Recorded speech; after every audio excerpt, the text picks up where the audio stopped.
Selling your car to Carvana is as easy as... As easy as pie? Sure. All you have to do is enter your license plate or VIN. As easy as a stroll in the park. Okay, then just answer a few questions and you'll get a real offer in seconds. As easy as singing. Why not? Schedule a pickup or drop-off and Carvana will pay you that amount right on the spot. As easy as playing guitar. Actually, I find that kind of difficult. But selling your car to Carvana is as easy as... Can be. Visit Carvana.com or download the app to get an instant offer today. Bienvenidos todos, esto es Hablemos de Inversiones, un programa dedicado a hablar sobre empresas y otras cosas.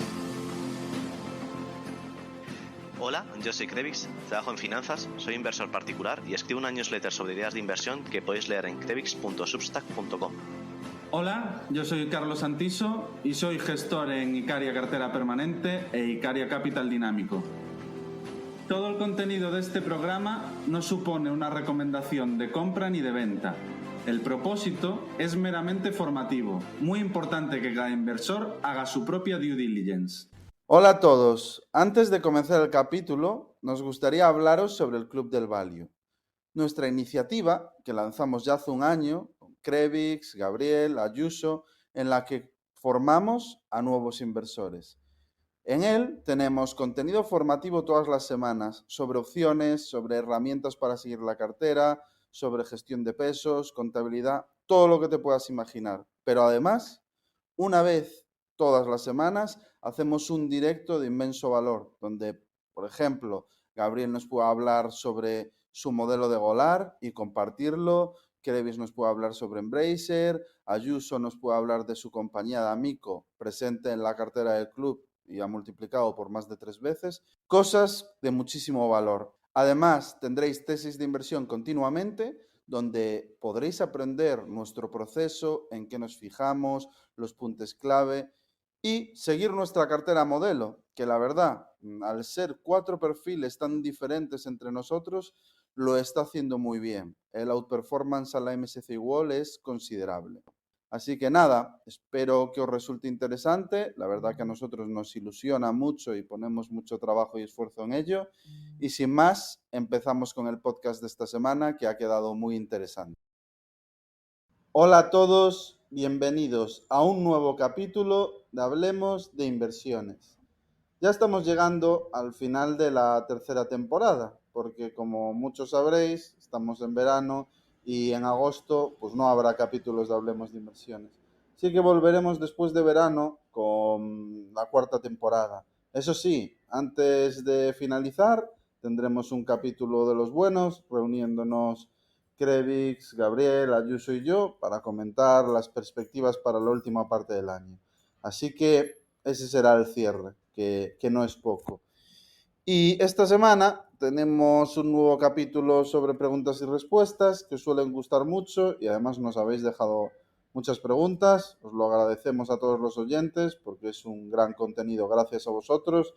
Así que nada, vamos con ello. ¿Qué tal, Krevix? ¿Cómo estás? Muy bien, con ganas de este capítulo, con ganas de ir contestando preguntas, la verdad, que nos han dejado muchas.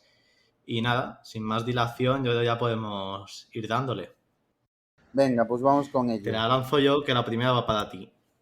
Valuation Matters en Twitter nos pregunta sobre cuál es tu opinión sobre Italian Sea Group, que alguna vez la has comentado, y hace una pregunta sobre la compañía. El coste de mantener un yate es alto, en torno al 20% del valor. Hablamos de millones anuales. ¿Crees que ante un escenario recesivo esto haga retrasar la demanda de nuevas construcciones? ¿Consideras que guarda alguna correlación con la industria de jets privados? La verdad que es una muy buena pregunta de Valuation Matters. Al final, bueno, una parte muy importante de la tesis de Italian Sea Group es el perfil de cliente al que se dirige, porque al final Italian Sea Group, no tanto ahora, pero aún sigue estando barata, pero sí que cuando escuchamos hablar de ella por primera vez, que bueno, yo fue a través de un muy buen amigo que trabaja en el Santander en un fondo de Small Caps, Íñigo Rivera, fue el que me la contó, él fue a la IPO. Y luego tuvimos con nosotros a Chus de Valentum, gran gestor, también hablándonos de ella y fue la primera vez que escuché hablar al respecto. Pero es una industria que en esos momentos cotizaba excepcionalmente barata, excepcionalmente, era algo bastante, no sé, un no-brainer, como se dice, no veía muchos motivos para que cotizase esos precios. Ahora sigue cotizando bastante barata, esa es la realidad. Y bueno, siempre que una compañía cotiza barata, tiene que haber un motivo detrás. Siempre digo que el mercado no es idiota y lo creo firmemente. Y en este caso, mi opinión es que el mercado piensa que Italian Sea Group es más cíclica de lo que nosotros creemos que es. Así que aquí la tesis radica en si realmente es menos cíclica o es tan cíclica como el mercado lo espera. Y para hablar de ello, pues es entender el tipo de cliente al que se dirige. Italian Sea Group tiene un porcentaje superior al 50%, yo creo que en torno al 70%, en yates de más de 60 metros de eslora. Los yates de más de 60 metros de eslora, entre 60 y 100, pues te puedes ir a un pricing de algo más de, en torno a 100 millones, en algunos casos más, depende del rango, porque estamos hablando de un rango de diferentes metros, ¿no? Pero hablamos de 100 millones y luego son unos 7 de mantenimiento. No es exactamente lo que comenta Valuation Matters, pero oye, que el mantenimiento es una parte importante. Pagar 7 millones de mantenimiento al año es algo a tener en cuenta. Así que mi opinión es, ¿quién se va a comprar un barco de 100 millones? Pues alguien que como mínimo tenga más de 500, porque estamos hablando de destinar una gran parte de tu patrimonio al yate y consecuentemente al mantenimiento que conlleva. Alguien que tiene un patrimonio de más de 500 millones y teniendo en cuenta que las entregas, los deliveries, son periodos de más de 2-3 años, que hay lista de espera, que la producción son años, dependiendo del tamaño, más o menos, ¿creéis que alguien de más de 500 millones que lleva esperando 3 años por su barco va a dejar de pagar cuando lleva el 40% construido, el 50%? Por una recesión? Yo personalmente creo que no. Y además hay un incentivo bastante importante para seguir pagando, y es que si tú llevas pagado el 40% del barco, porque Italian Sea Group solo construye bajo pedidos y se hace bajo hitos. Si tú llevas pagado el 40% y dejas de pagar, pierdes el 40% pagado. Eso lo pierdes. E Italian Sea Group lo que puede hacer es colocar ese barco a otro cliente de la lista de espera con un margen bastante interesante, incluso lo puede colocar con descuento para incentivar una colocación más rápida. Así que personalmente creo que la demanda es más resiliente de lo que el mercado cree. El tiempo lo dirá. Puede ser un punto intermedio entre lo que cree el mercado y lo que creemos nosotros. Y esa sería un poco mi respuesta. No creo que afecte mucho a la demanda, sobre todo por el volumen de demanda que hay. Recordemos que la cartera de pedidos de Italian Sea Group es para varios años, ahora mismo prácticamente hasta 2026. Y guarda alguna correlación con la industria de jets privados. No sé si funciona la industria de jets privados también bajo pedido, sin producir inventario sin pedido, con la operativa de los hitos. Desconozco si funciona así. Pero de funcionar así, pues sería bastante similar, porque no hay mucho incentivo por dejar de pagar. Es más, está muy penalizado. Y es lo que podría decir. Nuestro amigo Gabriel Castro, que ha vivido toda esta historia del lado del gran Krevix, la historia de Activision, telenovela, nos pregunta: ¿cómo acabará la telenovela de Activision? Y nada, te la dejo ahí, Krevix, compañeros de viaje. Yo también he estado con vosotros, aunque como siempre me salí algo antes. Y nada, ¿qué tienes que decir a Gabriel? Nada, yo creo que Gabriel ya lo sabe mucho porque hablamos todos los días. Es un poco pesado el chico, pero bueno, nada, la historia va a acabar bien, digamos, ¿no? Ya tras la aprobación por parte de la FTC, que era el regulador americano, el juez le dio la razón a Activision y luego cuando presentaron una apelación los jueces se la rechazaron y ya finalmente pues en Estados Unidos el deal queda como aprobado y ya solamente quedaba que era la parte de la CMA, ¿no? Que es el regulador inglés, que era el que más escollos había estado poniendo por la parte cloud. Y nada, pues ayer fue una reunión que tuvieron para intentar acelerar el proceso. Actualmente hay un juicio con el tribunal, ¿no? Que es la CTA. Y bueno, en este juicio el juez básicamente dijo que Microsoft iba a adquirir Activision, diese igual lo que se plantease en ese juicio, ¿no? Porque no son bloqueantes ellos. Entonces, bueno, sí que por un lado Activision hoy día 18 de julio tenía el deadline para cerrar el acuerdo, va a tener que pedir una extensión que solamente se haga el cierre de mercado pues a las 10 de la noche de aquí. Hoy se hará, pedirán una extensión y nada, y simplemente queda cerrar, tienen entre 4 y 6 semanas para cerrar los últimos flecos, que básicamente es por seguir los cauces legales. La CMA y Microsoft tienen acordado, parece ser, una desinversión de una parte cloud que tiene Microsoft, no muy grande, en Inglaterra, que posiblemente desinvirtiese en esto, ¿no? Pero al provocar esto un cambio en el acuerdo original, pues tienen que volver a presentar los papeles, revisar, etcétera. Para el que no lo sepa, Sony aceptó finalmente el acuerdo de 10 años de exclusividad, de que Call of Duty iba a estar en las consolas PlayStation. Previamente el acuerdo era que todos los juegos de Activision Blizzard iban a estar en PlayStation. Esto se lo fueron ofreciendo, este es un acuerdo que hizo Microsoft para Nintendo, para Sony, para Nvidia, para todos los proveedores cloud en general, para Steam también, etcétera. Todos habían aceptado menos Sony, que al final era el principal palo en la rueda de todo este acuerdo. Y finalmente, en el fin de semana ya salió que Sony había aceptado el acuerdo. Entonces, bueno, ya no hay nadie en contra, digamos, pero sí que hay que cerrar el acuerdo. Algunos decían que como el día oficial de cierre era hoy, esta extensión se tendría que compensar a los accionistas pues dando un premium sobre el precio, ¿no? El precio acordado eran $95.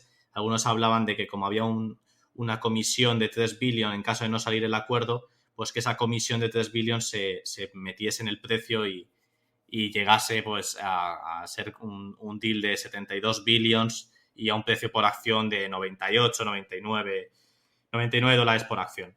Entonces, bueno, esto es cómo está la situación, se va a acabar, nos queda menos de un mes seguramente para que ya todo se acabe y posiblemente menos y ya se acabará.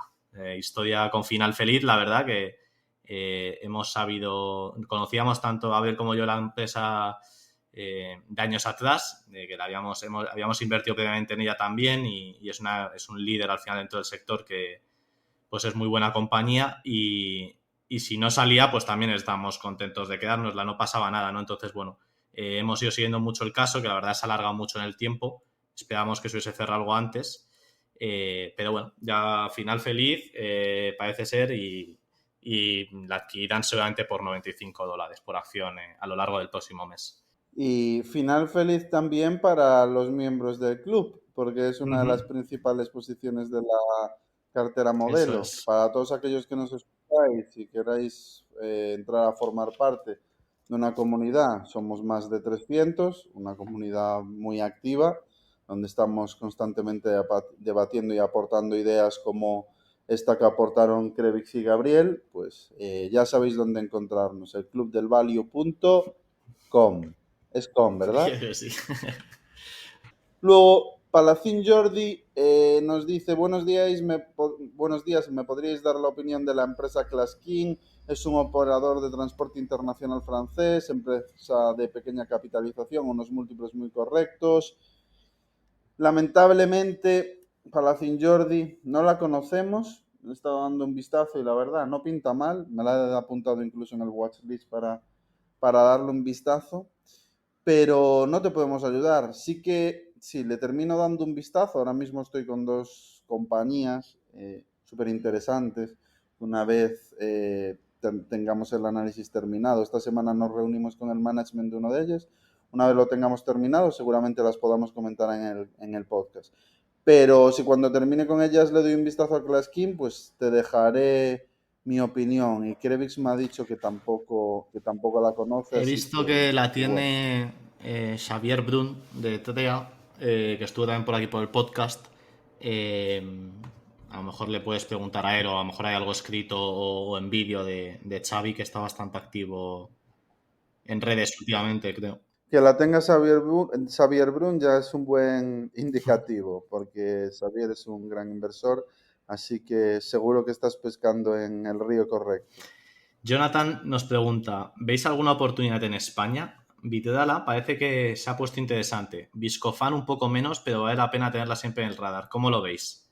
Pues aquí mucho que contar, la verdad. De hecho, también para los miembros del club publiqué un report después de reunirme con el management de Veralia y Vidrala y con analistas que cubren el sector. La verdad que el analista que cubre el sector creo que era en Berenberg, no sé si era en Berenberg o en Kepler, pero diría que Berenberg, de los mejores analistas que he encontrado, muchísimo conocimiento.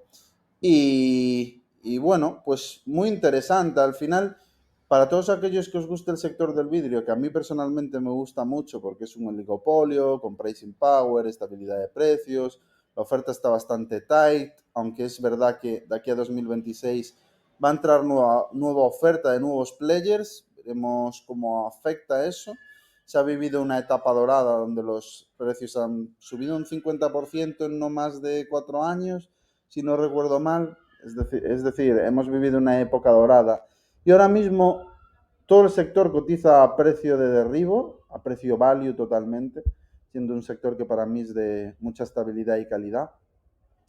Y es porque, bueno, pues después de esa subida tan fuerte de precios, hablamos de un 50%, hay la percepción de que con ese incremento de oferta, que no solo es por nuevos players, sino porque también ha habido CAPEX de expansión por parte de los principales players, Veralia, Vidrala, OI, es decir, ellos también van a incrementar la oferta, algo necesario porque la demanda estaba bastante por encima. El mercado piensa que ese incremento de oferta más lo agresivo que se ha sido en precios va a llevar a que los precios caigan, va a llevar un reversal en pricing. Y ahora mismo en el entorno macro que tenemos, que es bastante débil, en Europa los volúmenes pues prácticamente se espera flat. Depende de si tu mix está más expuesto a cerveza o si está más expuesto a vino, aunque va a ser bastante similar.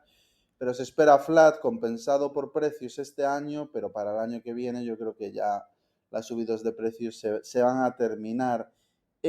Nosotros esperamos una caída en precios para los siguientes 3 años de entre el 5, en el peor de los escenarios, un 10, y hablamos de que Vidrala cotiza unas 12 veces flujo de caja, teniendo una posición de balance potente para poder hacer M&A. Veralia también no tiene una posición de balance tan buena como Vidrala, pero tampoco tiene prácticamente deuda. Han cambiado el rating a Investment Grade, totalmente lógico. Las dos tienen un buen posicionamiento para seguir consolidando. Y a mí me encanta la industria. La gran diferencia entre Vidrala y Veralia, para el que le interese, es que Vidrala es más joven, Veralia es muchísimo más antigua y los hornos de Veralia son menos sofisticados, menos grandes, menos escalable a la hora de producir.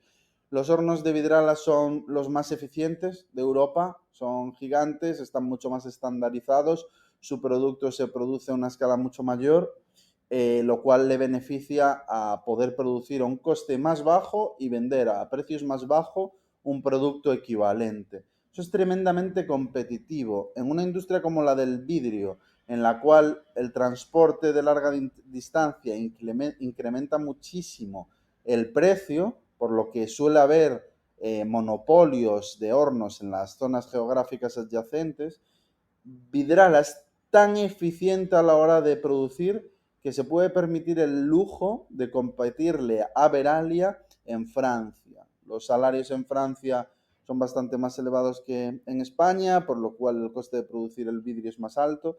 Y hay clientes en Francia que le están pidiendo importación a Vidrala desde España con el incremento del coste de transporte que supone, y aún así le es más barato. Aquí vemos no solo una situación en cuanto a nivel salarial mejor en España que en Francia, sobre todo en cuanto a eficiencia. Y es que Vidrala es el player más eficiente y que mejor se pueda adaptar a un entorno recesivo. Es cierto que Verallia cotiza más barato, hablamos de que Vidrala está a unas 12 y Verallia a unas 10 y algo, pero bueno, sí que es cierto que para mí es un player de algo más de calidad y se ha cerrado el gap de márgenes. Verallia ha subido mucho, nosotros hemos estado presentes en Verallia en todo ese cierre de márgenes. Yo creo que ahora tiene más que ganar que perder Vidrala, por lo cual, aunque seguramente lo hagan parecido, finalmente yo he vuelto a hacer el switch. Empezamos con Vidrala, luego cambiamos a Verallia y ahora hemos vuelto a Vidrala, que para mí es un pick más defensivo. Y eso es como lo veo. En cuanto a Viscofan, me parece una empresa de altísima calidad. Sí que es cierto que la oportunidad en cuanto a valoración no es tan interesante como en el caso de Vidrala, aunque lo está haciendo a nivel operativo de forma espectacular. Una compañía que siempre gusta tener en cartera. Y sí, nosotros esperando recortes, vendiendo puts sobre Viscofan. Si en algún momento hay que incorporarla, la incorporaremos porque es el tipo de compañía que nos gusta.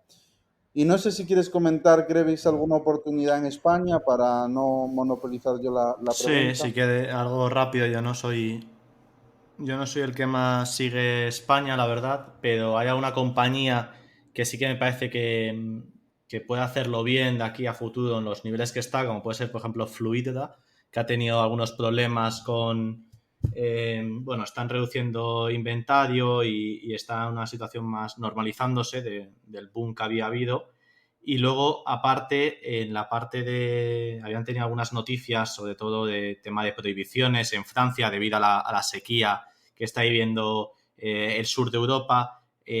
Pues también habían habido ciertas prohibiciones regionales, tal, que habían hecho un poco tambalear la acción. No sé, yo creo que es una compañía de mucha calidad que lo puede hacer muy bien a largo plazo. Así que, bueno, por una idea así española que me parece bastante interesante, que es Fluidra. Y si quieren mirar alguna cosa de bancos, los bancos también, si les gusta un poco más la caña, los bancos españoles yo creo que aún pueden seguir haciéndolo bastante bien en este entorno. A mí de Fluidra, la verdad, siempre me llamó la atención, siempre me pareció interesante, pero cuando me iba a poner a analizar la vital variación en los márgenes, tan poca estabilidad, que empecé a indagar a ver si era por one-offs o por temas, bueno, que tampoco preocupasen, o sea, que la estabilidad real sobre el negocio era más alta de lo que realmente parecía al ver los márgenes, pero no me llevé esa impresión. Hablo desde la barra de bar, que le dediqué igual 30 minutos, no más.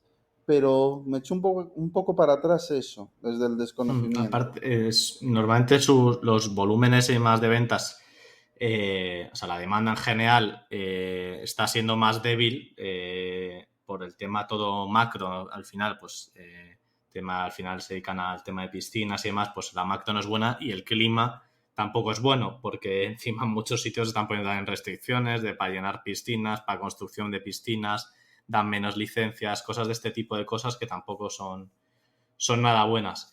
Pero bueno, yo creo que es una compañía que una vez que pasa un poco todo el ruido, puede que sí que haga buenos números a futuro. Pero bueno, es para interesante, para seguir, vamos. Tampoco es que... Yo no tengo posición, ya hago el disclosure ahora mismo. Disclosure. Let's go.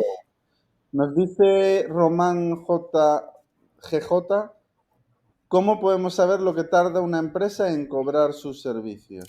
Sí, pues bueno, esto algunas empresas lo indican en las propias memorias anuales o te dejan entrever más o menos cuántos, si cobran a 30, 60, 90 días o 120, lo que sea. Y otra de las opciones que puedes hacer es preguntar al IR. Yo creo que es una pregunta bastante común que se puede hacer sobre todo para ver todo el tema del working capital, etcétera. Yo creo que es bastante útil, porque como no sé tampoco de qué empresas te refieres, como es una pregunta muy general, si no ponen nada en las cuentas anuales, lo mejor yo creo que ahí es lanzar una pregunta al IR, ¿no? O sea, puedes investigar un poco otros análisis, etcétera, de si es una compañía más conocida, etcétera, sí que puedes saberlo, pero yo creo que ahí lo más fácil es preguntar, porque yo creo que es una pregunta bastante común que no van a tener mucho problema en contestarte. No sé, Carlos, tú si aquí tienes alguna forma.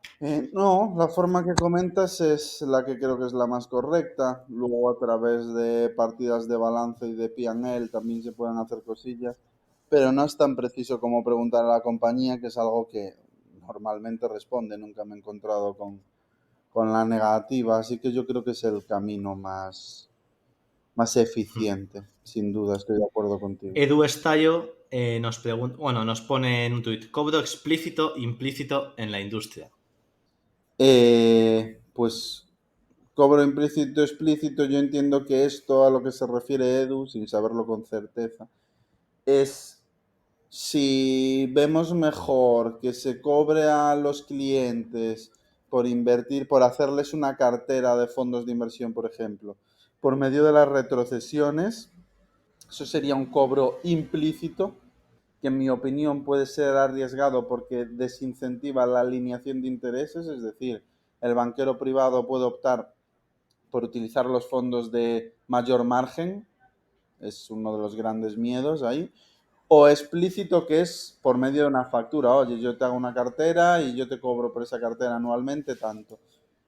A mí más limpio me parece el cobro explícito con factura, pero bien es cierto que el inversor español piensa que el trabajo de elaborar una cartera de fondos es un trabajo que debería de hacerse de forma gratuita, con lo que estoy realmente en desacuerdo.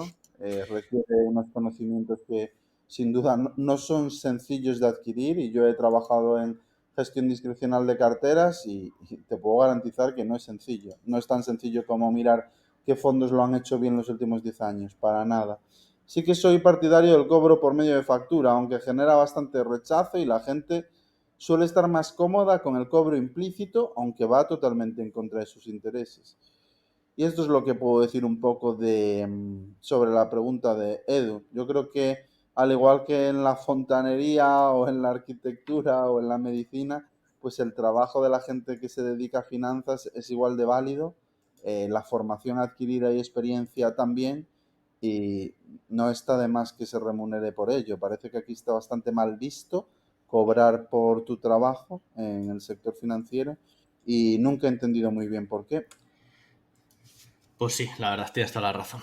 No tiene sentido, pero bueno, aquí en España lo gratis siempre gusta mucho.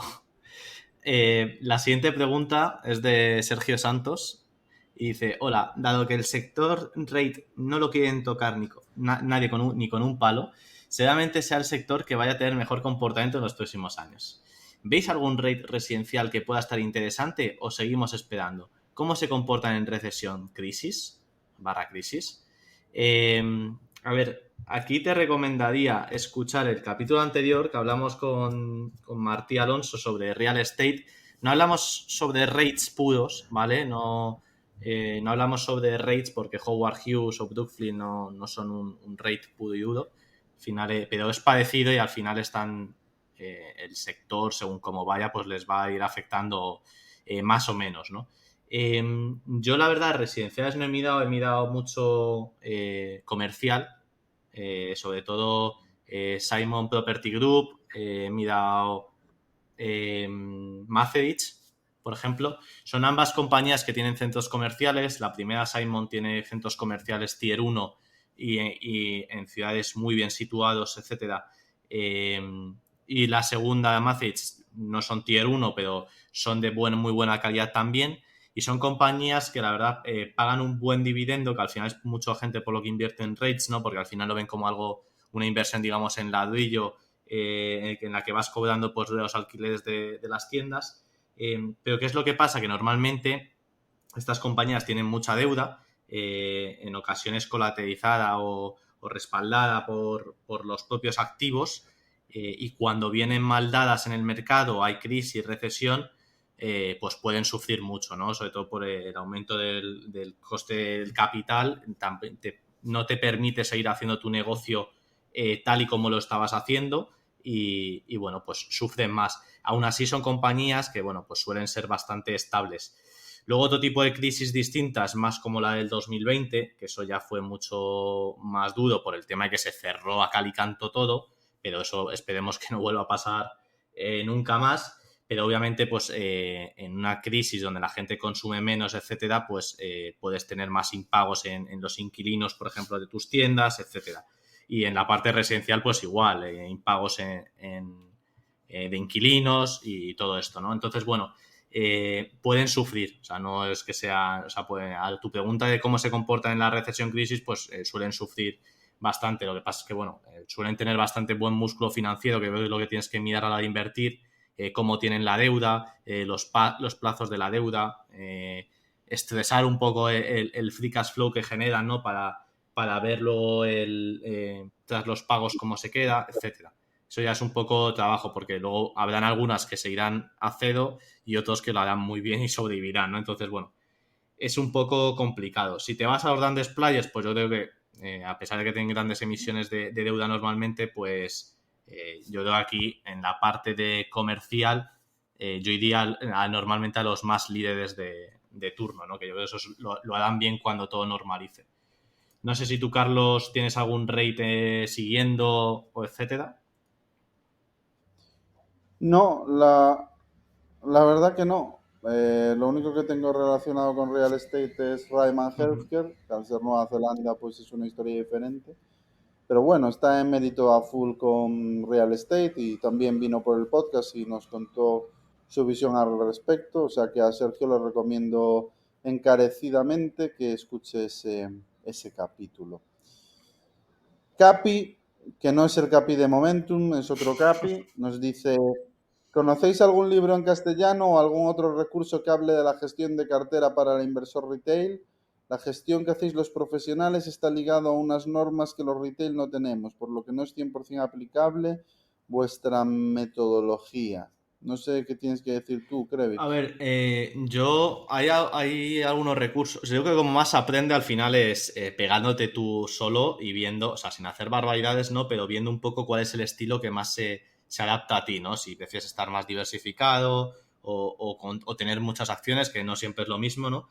Pero tener una cartera muy amplia de acciones o tener una cartera más concentrada, qué tipo de sectores. Hay mucha gente que prefiere hacer una distribución de su portfolio más, pues un poco, por ejemplo, hablando de rates, pues un poco de rates, un poco más de tech, por ejemplo, etcétera, ¿no? Dividiéndose un poco más la cartera en grupos más separados, ¿no? Más diversificados. Yo creo que al final, obviamente, no te voy a recomendar que hagas como un fondo de inversión, ¿no? Yo en ese sentido, la verdad, creo que el inversor particular tiene unos beneficios que es de no tener al regulador encima, ¿no? Y poder concentrar un poco más la cartera, ¿no? No tener que tener pues casi 30 acciones, etcétera, no tener los límites del 10%. Todo este tipo de cosas que no tiene el inversor particular las tiene que intentar jugar un poco más a su favor, ¿no? Pues en tus ideas de más convicción, pues concentrar un poquito más, pero siempre y cuando pues dentro de unos márgenes, porque siempre hay sustos, ¿no? En tu cartera. Y bueno, hay un vídeo en internet de Mark Meldrum, que es un financiero y profesor de CFA bastante, que tiene un vídeo que se llama My Approach to Portfolio Management for the Retail Investor. Y ahí, durante una hora, desgrega un poco cómo él diversifica y cómo él gestiona su cartera, ¿no? A nivel retail. Entonces, bueno, yo creo que eso, teniendo en cuenta también lo que no tienes invertido en bolsa, sino también, pues si tienes una casa o tienes un portfolio de real estate, lo que sea, ¿no? Ya dependiendo un poco el tamaño de cartera. Yo personalmente creo que si eres joven y estás empezando, lo lógico es, pues, intentar concentrar un poco más en ideas que tengas muy bien estudiadas, intentar construir un capital y luego, pues, a medida que tienes más y más capital, ir diversificando un poquito más. En número de posiciones me refiero y nada, yo creo que al final no hay una fórmula mágica, ¿no? Los libros de Greenblatt también son bastante buenos, hablando de fórmula mágica. Yo creo que te pueden ayudar también en cosas, sobre todo más de seleccionar acciones y demás para tu cartera. No sé, Carlos, si tú aquí quieres decir algo. No mucho, creo que la respuesta es bastante completa. Al final, bueno, tampoco soy partidario de que la fórmula para gestionar las posiciones te la vaya a dar un libro, aunque seguro que ayuda, pero no no va por ahí mi pensamiento. Al final, la experiencia de gestionar a mí me ha llevado a llegar a una conclusión con la que yo me siento cómodo, que es intentar tener un cierto equilibrio entre diferentes estilos. Pues yo tengo exposición a value, yo tengo exposición a growth, yo tengo exposición a quality, e intento que esté más o menos equilibrado, que no haya un sesgo demasiado evidente a ninguno de esos estilos. Y luego, pues intento también tener una dominancia bastante elevada sobre negocios que tengan estabilidad, que incluso en crisis se mantengan flat o crezcan. En la actualidad, en el fondo Icaria Dinámico tenemos como un 70% de fondos resilientes. También intento tener un cierto equilibrio entre small caps y big caps, aunque ahora tenemos más peso en small caps por la oportunidad, pero intento que haya un cierto equilibrio. Y en definitiva, la palabra es esa, es equilibrio, no tener demasiada exposición a una misma temática, intentar estar diversificado por estilos, intentar estar diversificado por modelos de negocio, etcétera, etcétera. Yo creo que eso es un poco la clave para tener unos retornos más suavizados a lo largo del tiempo, que yo es lo que busco. Pero cada cual tiene su librillo. Hay gente que le gusta más concentrar y que busca retornos extraordinarios en un año concreto o intentar replicarlo todos los años posibles. Mi forma de invertir es más largo plazo, sentarte, esperar e intentar suavizar la curva de rentabilidades. Y como todos los capítulos de preguntas y respuestas, tenemos aquí la pregunta que no puede faltar siempre, y es que Fran y Ángel Sánchez nos preguntan: ¿qué opináis de Embracer, la embrazadera? ¿Qué resultados esperáis para el 23 y 24? Un saludo. ¿Se ha perdido la confianza completamente en Lars? ¿O creéis que es de los directivos que reconocen errores y ponen remedio rápidamente? Allá vamos con el capítulo número 10. A ver, respondiendo la última pregunta, el tema de la confianza en Lars, yo creo que el mercado sí que ha perdido, sobre todo mucha parte de inversores suecos, por lo que hemos estado viendo estas últimas semanas, han perdido mucho la confianza en Lars, por motivos principalmente por fallos de él, sin duda alguna, de él y del CFO, que yo creo que ahí es la pata que más falla y que creo que es la cabeza que debería de rodar. Pero bueno, dicho esto, sí que se ha perdido la confianza yo personalmente no, pero sí que tras cometer muchos errores seguidos, sobre todo en los últimos 9 meses, principalmente, han habido muchos errores, pues bueno, yo creo que sí que se ha perdido, ¿no? El error más grave fue el tema de incluir en el guidance todo el tema del acuerdo transformativo que ellos daban ya por cerrar en noviembre y luego pues te dan el chasca de que no, que de que la noche antes de cerrarlo pues se ha fastidiado. Entonces, bueno, pues eso fue un error muy grave. Al final todos los analistas, toda la gente que sigue, los inversores contaban con ello. Y bueno, pues ellos querían sorprender y al final sorprendiendo, pero a la baja, ¿no?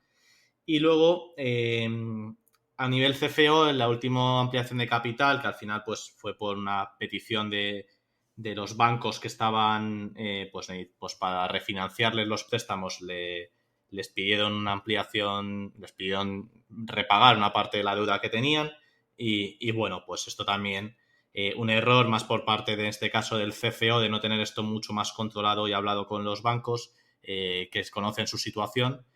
Pero bueno, a nivel operativo, opinión que me comentabais, yo eso en cuanto al tema de confianza. Sí que es verdad que el mercado perdió mucho la confianza, pero bueno, hay otros inversores que la mantienen y inversores de largo peso que han aumentado y que han entrado en la ampliación de capital, pues también reafirman, ¿no? que confían en ellos para llevar este barco. En cuanto más a nivel operativo que esperamos para 2023-2024, 2023 pues acabarán en torno a 40 billones de coronas suecas de ventas más o menos y bueno, ya dan un EBIT ajustado ellos dicen en torno a 7, 9, yo creo que darán 8 y pico, 9 billones, además por el rango alto, incluso a lo mejor lo superan según cómo vayan los últimos lanzamientos.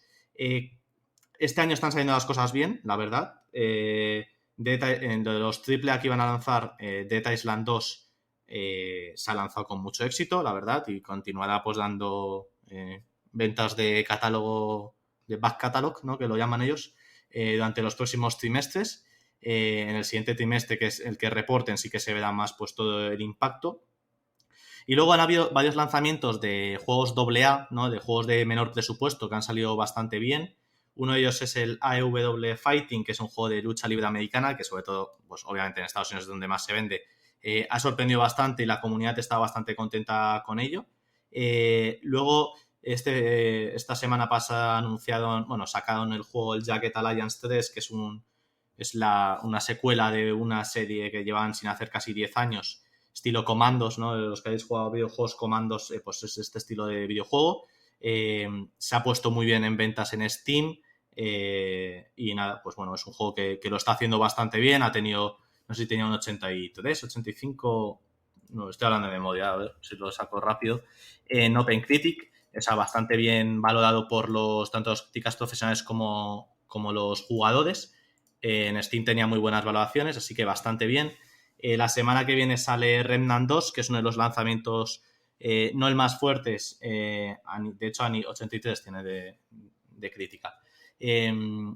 A nivel de expectativas de los jugadores, Remnant 2 va a ser, yo creo que tienen bastantes altas las expectativas. Han salido varias agencias de revistas de videojuegos, etcétera, hablando muy bien de él, de los trailers, del rendimiento, jugándose a 60 frames per second en las consolas, sin problemas, aparentemente. Así que bueno, se estrena, creo que es el 21 no sé si es el 21, creo que hay un acceso anticipado al 21, pero el estreno oficial es el 25, pero vamos, tiene bastante buena pinta. Es un juego que podría vender entre 1 millón, 2 millones de copias. Y bueno, el resto del año pues viene el Payday 3, que también está teniendo muy buena recepción, y por otro lado el Space Marine 2, que también pues tiene pinta de que lo hará bien más a finales de año. No sé, yo creo que lo que está haciendo la compañía al final, pues recuperar un poco buenos lanzamientos, tanto en AAA como en AA, como en indies. En indies no están tan activos este año, pero a finales de año vendrán cositas más interesantes. Y nada, yo al final lo que tiene que hacer la compañía. Uno de los problemas que ha tenido es que en los últimos años habían bajado mucho todo el tema de las críticas, pues no, la performance de los juegos no había sido muy buena, había tenido malas críticas, etcétera. Pues ahora las están recuperando. Jagged Alliance, lo que os digo, los críticos un 83, la gente de Steam más de un 88%.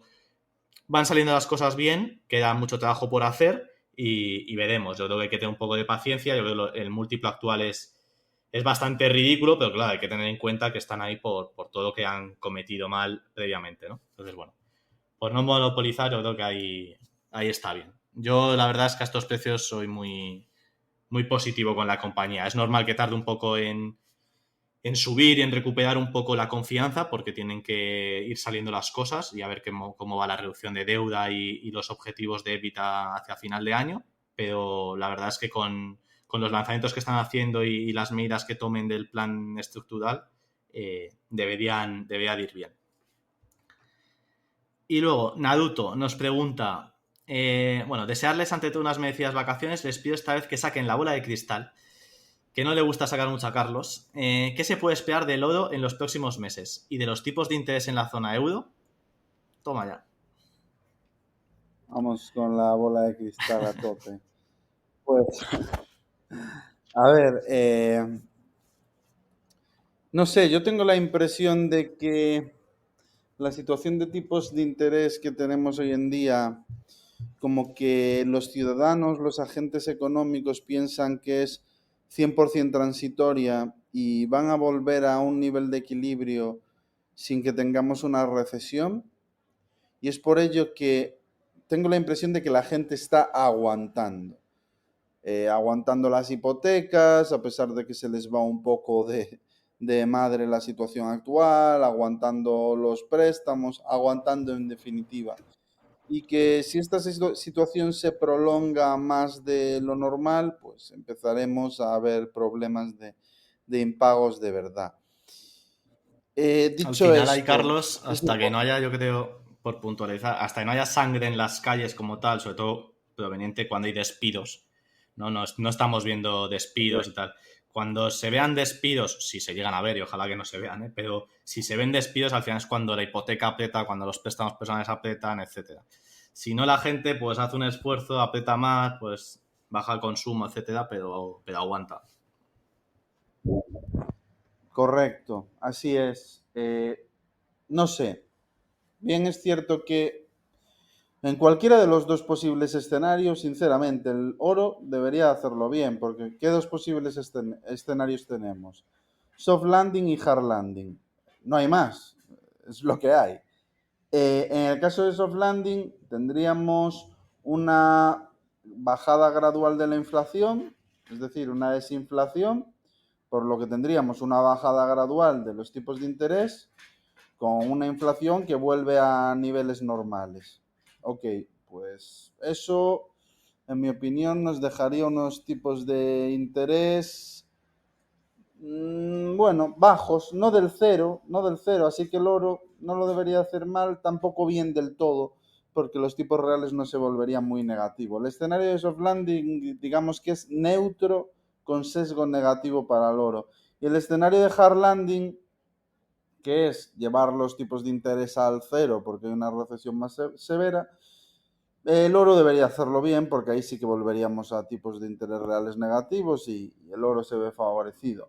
O cualquier escenario en el cual pase un imprevisto como una quiebra, un problema con la deuda gubernamental o similar, pues el oro debería hacerlo bien.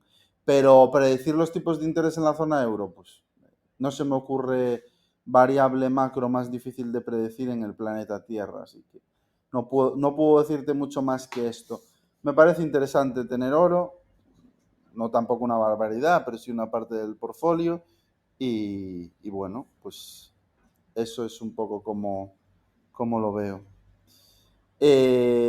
La siguiente pregunta es de IDB Investor, ¿qué sectores preferís o buscáis a la hora de invertir y por qué? Enhorabuena por el podcast y a seguir así. Muchas gracias, IDB Investor. Crevis, ¿qué? ¿Dónde estás buscando aparte en el sector gaming? Claro. Sí, el sector gaming siempre es interesante por al final los márgenes, ¿no? En general yo suelo buscar sectores pues con márgenes altos. Yo intento ir un poco de los sectores más industriales, con márgenes más pequeños, o el puro retail, por ejemplo, sí que está invertido. Por ejemplo, en el caso de JD.com, pues al final es un negocio con unos márgenes muy pequeños, ¿no? Pero al final vas a volumen más que a margen. Sí que me gusta, pues normalmente estos sectores de más márgenes pues están más involucrados con temas tecnológicos o etcétera. Me gusta mirar por esos sectores, ¿no? O luego empresas o sectores que tengan propiedades intelectuales, activos de gran valor, pues como por ejemplo en el tema de la música, ¿no? En el tema de las discográficas o compañías, por ejemplo, como la parte de Liberty de la Fórmula 1, ¿no? Es un ejemplo. Está muy cara, ¿no? Pero este tipo de compañías, ¿no? Una pregunta que veo por ahí, por ejemplo, como Games Workshop. Este tipo de compañías que tienen activos, ya sea propiedad intelectual o reales tan importantes, son sectores que me gusta mirar porque suelen ser una buena defensa, ¿no? A largo plazo. Contra las caídas y demás, pues bueno, suelen hacerlo mejor. Entonces, bueno, pues eso. No sé tú, Carlos, ¿qué prefieres? Las barricas de roble. Esa es la definición. Yo prefiero negocios aburridos, fáciles de entender, con skin in the game y, bueno, pues donde no haya mucho lugar a los unknowns que suele darse en industrias más complejas. Así que, bueno, pues las barricas de roble, el transporte por ferrocarril, la industria del vidrio, las figuritas de Games Workshop que tanto tiempo defendimos y bueno, negocios de ese estilo. Ahora, por ejemplo, pues estamos analizando una compañía que es propietaria del software y de la infraestructura para la comunicación con servicios públicos, pues una ambulancia, un coche de policía, los bomberos. Cuando llega un mensaje de necesitamos ayuda, que llega a un centro de control y ese centro de control lo coordina, lo monitoriza y hace que sea eficiente la gestión de los mismos, pues una compañía que se dedica a proporcionar esos servicios tan críticos. Sencillo de entender, crítico para el cliente, alto switching cost y define muy bien el tipo de compañías que nos gustan. Las compañías que no nos gustan o los sectores que no nos gustan son los que no nos sentimos cómodos para entender en profundidad, como puede ser healthcare, como puede ser semiconductores. Se escapa un poco de nuestra zona de nuestro círculo de competencia más bien. Así que, bueno, es lo que prefiero, lo que puedo entender con profundidad. Mr. Bamboo nos dice que Krebs tiene en el radar GRVI, esto que es Gravity, ¿no? Sí. ¿Qué opinión te merece la IP de Ragnarok y la propia empresa? ¿Y conoces a Gungo, su principal accionista? Vale, Gravity es una compañía de gaming que gira en torno a una IP, como comenta Mr. Bamboo, que es Ragnarok Online, que es un juego, un MMORPG, juego multijugador masivo, ambientado de estilo anime, ¿vale? Está basado, de hecho, en un manga del mismo nombre, etcétera. Es muy popular, sobre todo en Asia, no tanto en Occidente. En Estados Unidos y en Europa no es casi jugado, pero en Asia sí que es muy jugado. Y es una IP muy potente. El problema, bueno, en los últimos años sí que habían bajado el número de jugadores, etcétera. Yo creo que ya es una IP demasiado sobreexplotada, aunque se sigue jugando, ¿no? Y continúa bien.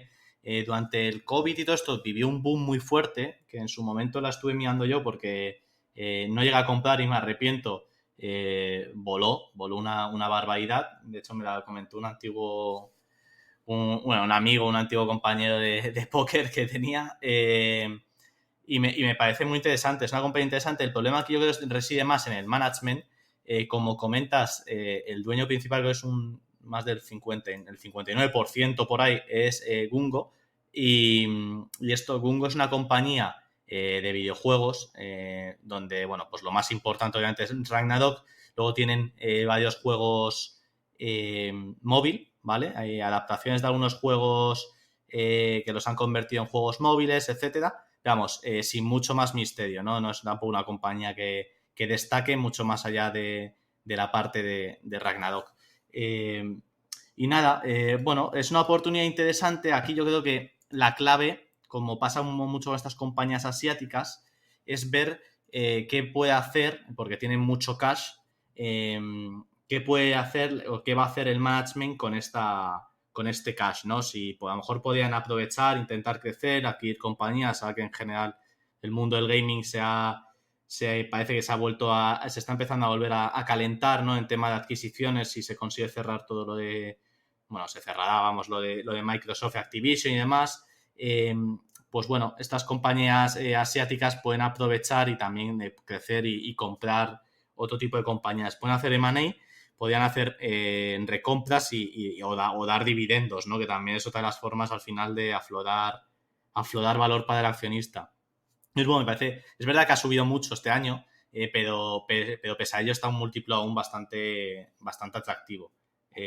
No me acuerdo cuánto estará, pero vamos, debe estar a 2-3 veces EBITDA. Así que bueno, yo creo que es una compañía bastante interesante para mirar. El problema es que muchas veces en Asia los múltiplos son más baratos porque el accionista luego no ve nada, ¿no? Entonces, bueno, es la parte más peligrosa. Creo que hace poco sacó un fondo, bueno, no sé, creo que era un fondo, una tesis, no, la buscaré y la pondré en las notas, porque la leí no hace mucho. Creo que era privada, de estas de pago y demás, pues a lo mejor era algún chaval, ¿no? Pero me parece que estaba bastante interesante, pues me la pasaron burlando el paywall y parece bastante interesante. Así que bueno, es una compañía interesante, sin duda alguna. Yo no la tengo ni la tenemos en el club, la verdad, pero al final en todo reside en si el management va a distribuir el tesoro entre los accionistas o si se lo quedan. Gungo previamente estaba invertida por SoftBank, por el holding de Masa Son. Ya salieron completamente, creo que fue en 2017 o 2018 por ahí. y ya salieron, pero ahora ya están ellos solos y controlan eso, pues el 60% de Gravity, que al final pues lo que tendrán que hacer es intentar distribuir más a los accionistas, ¿no? O buscar formas de aflorar el valor de la compañía, que pese a que la IP es potente, yo creo que al final pues es como poniendo el caso y salvando un poco de distancias, como el World of Warcraft, ¿no? Que al final tienes una IP muy potente, un multijugador online muy potente, pero que al final con el tiempo pues la gente va dejando de jugar, etcétera, ¿no? Entonces, bueno, si quieres mantener y quieres cuidar un poco la joya, pues es mejor hacer subir tu precio por acción para luego poder hacer M&A, etcétera. No sé, hay opciones, pero yo creo que todo gira en torno al capital allocation y qué es lo que esperes que hagan ellos con la compañía para invertir en ella. Fernando San Martín nos comenta: buenas, después del rally que se ha pegado Games Workshop con la nueva edición de Warhammer 40.000 y la serie televisiva, ¿creéis que todavía puede dar sorpresas positivas a corto y medio plazo? Gracias. Carlos, experto en figuritas. Sí, la verdad ha sido, ahora ya queda atrás, pero ha sido una travesía larga porque llegó a estar esta compañía en muy, muy abajo, muy barata, la verdad, cotizaba para la calidad que tiene a precio de saldo y ha cambiado mucho la historia sin suceder nada, porque llegó a estar muy barata sin motivo, no había sucedido nada. Había caído desde máximos un 50 y ahora ha rebotado un 90 y pico. Y es que no ha cambiado gran cosa más allá de que va a haber la IP de Games Workshop protagonizada por Henry Cavill. Sí, eso va a ser un montón de publicidad, pero tampoco creo que sea algo para que una compañía doble. Siempre lo ha hecho bien a nivel operativo, nunca he visto un bache, es una compañía de altísima calidad, con un apalancamiento operativo brutal, con un activo único, que es el universo Warhammer, y hay lugar a las sorpresas, sí, hay lugar a las sorpresas dependiendo de lo bien que lo haga la IP en la gran pantalla. Eso va a ser clave, eso va a ser una publicidad masiva. ¿Hasta dónde? Pues eso ya es absolutamente imposible de predecir. Sí que es cierto que a estos precios, pues yo ya no soy tan optimista. Nosotros tenemos una posición, siempre la hemos tenido, pero ahora mismo es una posición pequeña. Llegó a ser una posición de un 5% cuando la situación estaba tan mal, y ahora es una posición de, bueno, más grande de lo que pensaba, de un 2,4, pero vamos, que no es el tipo de compañía que ahora me voy a poner a ampliar porque hay margen para sorpresas positivas. Una compañía de altísima calidad, pero ahora vuelve a estar a un precio más exigente y ya necesitas esa opcionalidad. Ya es una tesis que cuando requieres de cosas impredecibles me suele gustar menos.